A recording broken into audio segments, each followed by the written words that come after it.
This is Crenshaw, Briggs, and VT. We want the touchdown. We not trying to go for 3.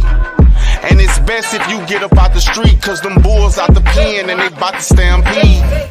Pat, man, I'll start with you. Which person did the combine help stock rise, and which one did it hurt to you the most? I feel like the tight end group really kind of showed out.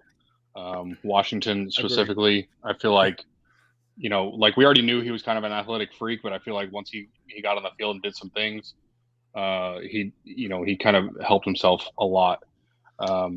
And so that was my guy that when going back and seeing the highlights and some of the stuff that he did, the one-handed catch on the sideline, that's what I look for, especially for this offense. What the Texans are going to be wanting, they're going to be wanting a tight end that's going to be able to come in and be a playmaker.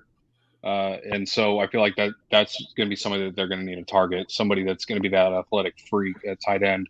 Kind of like George Kittle. And kind of like what you said too. You want the quarterback position, you want him to grow, and the same thing with the tight end. You want, that Washington right there kind of checks every box that you want, right?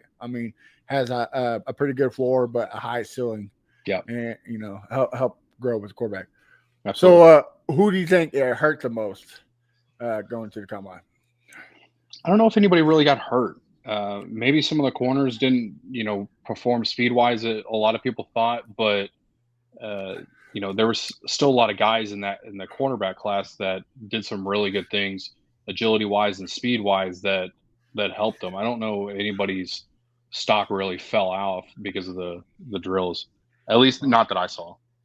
I will, before I go to BT, I want to read out this comment. Player of the combine, Andrew Voorhees. Yeah, that injury was nasty. And for him to put on a cast and go out there and just break the record for bench press in the cast, I get it. It's all up, but man, that's still impressive. It is. That shows the mentality. That shows the mentality that kid has. Right. So that helped him for sure. Right. Yeah. Hopefully he falls where we can get him a later pick. I wouldn't mind him. But something like the 4th or 5th round, stash him for a year, let him get healthy, rehab, and have him for the future. He was projected second round, maybe late first. I think. Second round, depending on whose board you were looking at. Yeah. All right, VT, kick it off to you. What do you think? Who stock rose? Who fell? So I think you got to talk about Nolan Smith. His stock rose because of his speed. Went 4.39. When the hell have you seen that? From a dude from his size. I definitely think his stock rose. I agree with the comment on the screen. Boutte definitely did not have a great day, so I agree that his stock actually decreased. I say another dude that increased his stock was Devon Achane.